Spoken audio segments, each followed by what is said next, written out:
I woke before dawn, a kind of waking where you don't know why your eyes are open, but something in your gut tells you to be alert.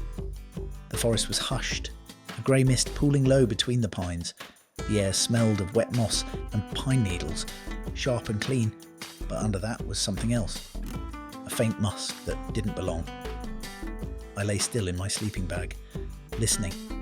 The camp was quiet, except for the occasional drip of dew from the tarp above. My breath fogged in the faint chill. I started to drift back towards sleep when I noticed it, a heavy indentation outside the tent wall, just a few feet from my head. At first, I thought maybe it was one of the guys getting up early, but when I unzipped the flap and peeked out, the sight froze me solid. A line of tracks big as my hand cut through the dewy grass, curving right around our tent. Each print was a dark, perfect stamp in the pale green, the edges glistening where the dew had been crushed. I didn't need to see claws to know what made them. A bear had come visiting in the night, and not just passed through, it had circled us. I slipped out quietly, boots damp with dew, heart thudding like a drum in my ears. The morning light was soft and blue, filtering through the trees.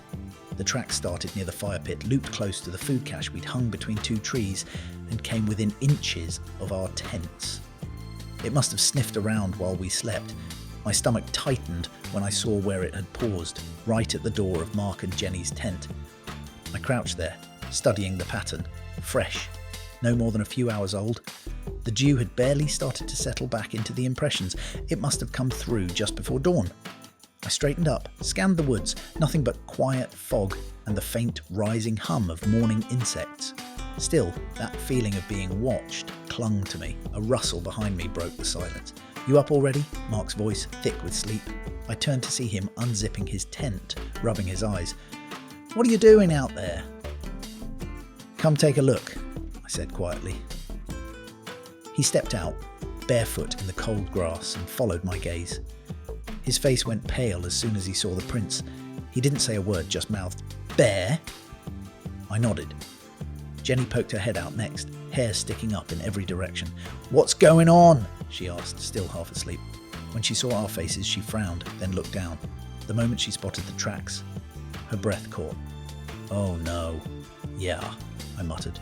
It was close, real close. The three of us stood there for a long moment, the woods waking up around us, the trill of birds, the distant rush of the creek, but all I could hear was the soft pulse of my heartbeat and the memory of that bear's silent visit in the night. Somewhere out there, not far from where we stood, it was probably still moving through the fog, nose to the ground, searching for the scent of breakfast. The others started to stir soon after. The sounds of zippers, groggy voices, the low groan of someone stretching after a cold night's sleep.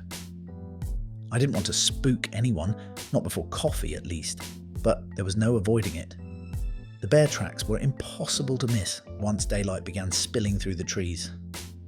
The dew sparkled on them like tiny beads of glass, every print deep and unmistakable. By the time the last of the group, Dave and his brother Carl, stepped out of their tent, we were all gathered around the trail of footprints like archaeologists at some sacred discovery. Carl whistled softly. "Black bear," he said, squatting down beside the prints. He'd grown up in Maine and claimed to know a thing or two about tracking. He brushed his fingers lightly along one of the impressions, careful not to disturb it. "Adult, maybe 200 pounds, give or take. Looks like it circled, checking out the food cache. Probably moved on when it couldn't reach it." Jenny crossed her arms tight around herself.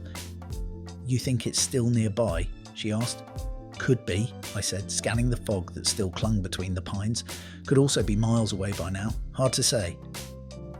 Mark poured water into the kettle over the smouldering coals of our campfire. The flame hissed and popped as the moisture hit it. "So, what do we do?" he asked quietly. "Pack up? Move out early?" That was the question none of us wanted to answer. It had taken half a day of hard hiking to reach this spot, a hidden hollow beside a slow-moving creek, shaded and quiet. We'd planned to spend another night, maybe do a bit of fishing before heading out. But now the serenity felt different, fragile somehow. The woods, which had seemed welcoming the day before, now felt as if they were watching. I looked over at the food cache hanging between two tall birches. It was still intact, swinging gently in the breeze. We'd done everything right. Sealed containers, rope high off the ground, nothing scented left in the tents. Still, the bear had come. It reminded me of a trip I'd taken years back when my folks had stored soda under the camper bed. A bear had sniffed it out in the night and popped open the cans like it was having a picnic. You can never predict what'll draw them in. "We stay calm," I said finally. "Eat breakfast, keep our gear tight, make a little more noise today. Bears don't like surprises and they sure don't like groups." Jenny nodded, though her eyes lingered on the tree line. "I don't like surprises either," she murmured. Carl chuckled, trying to lighten the mood. "Hey, at least it didn't crawl into the tent. I've had worse visitors." "Yeah?" Dave asked, raising an eyebrow. Carl grinned. "Once had a raccoon unzip my pack and steal my jerky while I watched. Didn't even run, just stared at me, chewing." That earned a few laughs, and the tension eased, just a little. As the coffee brewed, the mist began to lift, revealing the forest in soft gold light. The bear tracks were fading now as the dew dried. Still, they left a mark deeper than the impressions in the soil. A quiet reminder that out here, we weren't the top of the chain. We were just guests sleeping in someone else's territory. I took my mug of steaming coffee, walked to the creek, and stared at the clear water slipping over smooth stones. The reflection of the trees rippled and broke with each current. Somewhere upstream, a branch cracked. Sharp, sudden, deliberate. The others went silent behind me. For a moment, all we heard was the gurgle of water and the distant call of a jay. "Could be a deer," Mark whispered. "Or it could be coming back," Jenny said, barely audible. And just like that, the forest felt smaller again. That single crack of a branch held us still, like deer caught in thought instead of light. My hand froze halfway to my coffee mug. The sound hadn't been far, maybe 30 yards at most, up near where the slope rose into denser pine. The fog was lifting fast now, strips of sunlight knifing through the trees, but it was still thick enough to blur the outlines of anything that moved. I strained to hear again, nothing but a faint rustle, then silence. The woods seemed to hold its breath. Carl was the first to move. He set down his mug, picked up the hatchet he'd used for kindling the night before, and whispered, "Stay put." He wasn't acting brave, it was more instinct, that quiet confidence of a man who'd spent too many dawns listening to the woods wake up. He crept toward the edge of the clearing, his boots silent on the damp ground. The rest of us watched, every movement exaggerated in the still air. I could hear my pulse more than any sound from the forest. Somewhere, a crow gave a sharp, echoing call. A squirrel chattered nervously in the distance. And then, after what felt like an hour, but couldn't have been more than a minute, Carl straightened and called softly over his shoulder, "It's fine, just deer." Relief came like air, rushing back into our lungs. Mark exhaled hard. Jenny let out a laugh that sounded more like a sob, and Dave muttered, "Good Lord, I thought we were breakfast." The tension broke enough for me to move again. I walked up beside Carl just to make sure. Sure enough, a pair of fresh hoofprints pressed into the mud near a patch of ferns. Still, part of me couldn't shake the unease, the feeling that something had watched us in the night and might be watching still. We spent the morning pretending everything was normal. Breakfast tasted better than it should have, mostly because we were alive to eat it. We cleaned up carefully, packed every crumb and peel, and checked the ropes on the food cache twice. Jenny insisted we move it a few feet higher, and no one argued. By mid-morning, the sun burned away the mist, and with it went some of the fear. The clearing looked ordinary again, just another campsite surrounded by singing birds and the smell of pine sap warming in the sun. Carl started whittling a walking stick. Dave tried his luck with a fishing line in the creek, and Jenny wandered off to take photos of mushrooms glistening in the damp shade. But I stayed near camp, eyes drifting toward the slope where the prints had come from. I could still see faint depressions where the bear had walked, soft shadows in the drying grass. They led back toward the ridge, where the pines thickened and the ground turned rocky. That's when I noticed something odd. Near one of the larger prints, right beside a fallen log, was a single strand of coarse black fur. I picked it up gently, the sun catching on it like a wire. It was thick, oily, unmistakable. The bear had been closer than I'd thought, close enough to brush against the tent. I slipped the fur into my pocket without telling the others. No sense spooking the group again, but as the breeze stirred through the trees, carrying the faint scent of earth and distant water, I couldn't help but feel that the bear hadn't wandered off for good. Out here, you never really know who's watching or when they might decide to pay another visit. By midday, the forest had warmed into that soft, lazy stillness that settles after a damp morning. Sunlight dripped through the canopy, making everything glow, spiderwebs strung with silver, the creek turning to quicksilver where it bent around smooth stones. The earlier tension had mostly thinned, stretched out by the rhythm of chores and the hum of insects. Still, underneath it all, there was a watchfulness in the way we moved. A pause before stepping too far from camp, a glance over the shoulder now and then. After lunch, Carl and I decided to check the ridge where the tracks led. Not to hunt the bear, of course, just to make sure it hadn't decided to settle nearby. We carried only what we needed: a whistle, bear spray, and steady nerves. The air grew cooler as we climbed, the ground littered with pine needles that muffled our steps. Every once in a while we'd see a print half filled with leaf litter fading as the sun dried the earth. It wasn't fresh, but it wasn't old either. At the top, the ridge opened into a broad stretch of moss and stone.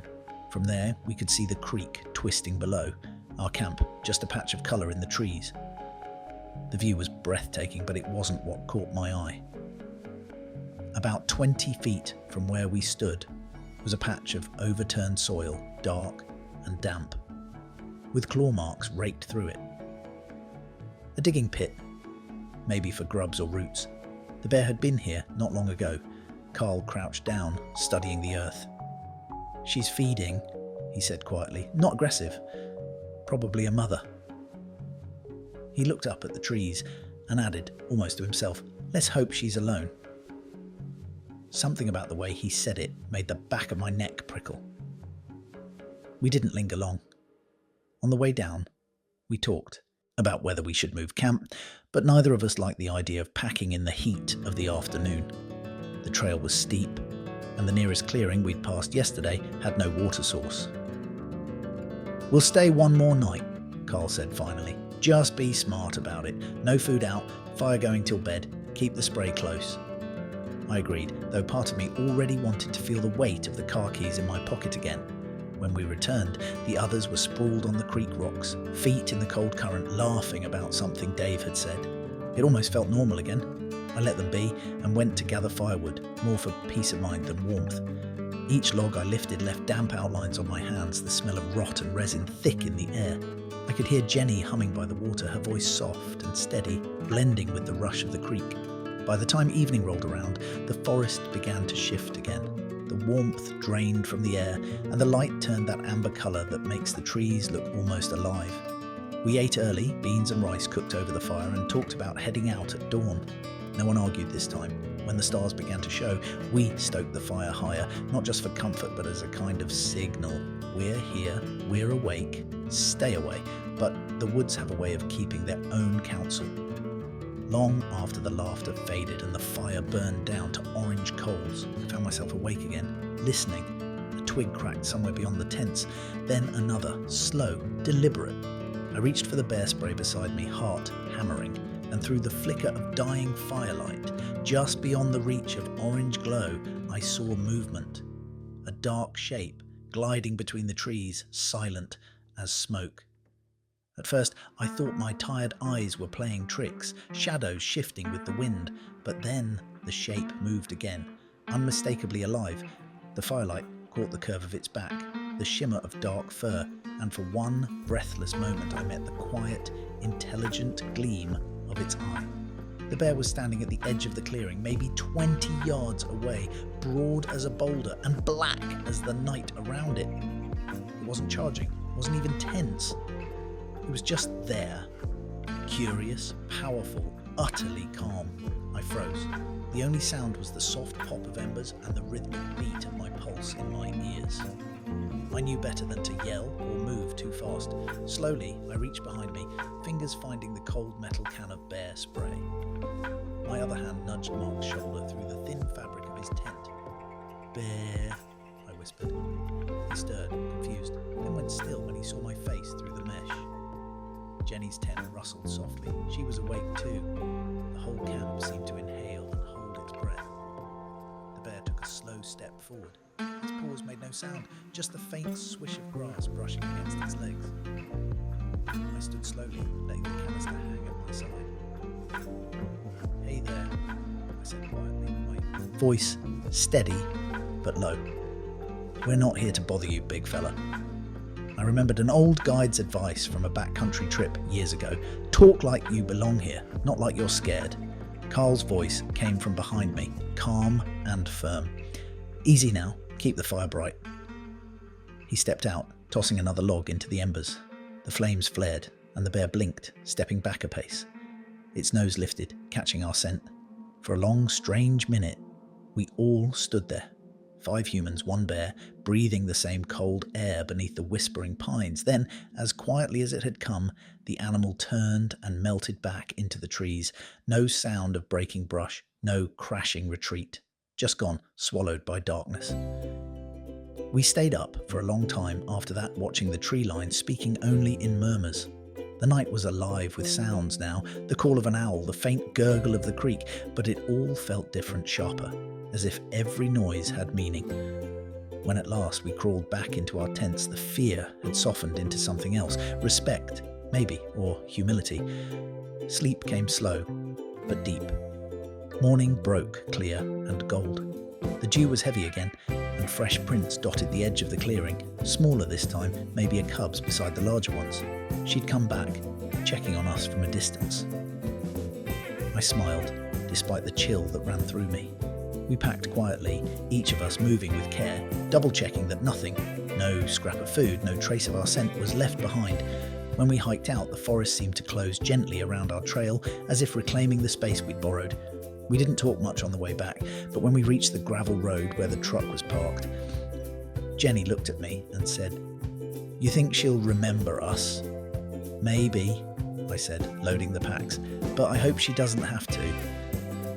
As we drove away, the trees thinned and sunlight filled the windshield. I kept thinking about that quiet moment, the way the bear had looked at us, without fear, just curiosity. Out there, we weren't conquerors or explorers, just visitors passing through a world that had existed long before us. That morning, I learned something I hadn't understood until then. The wilderness doesn't always test your strength. Sometimes it tests your grace.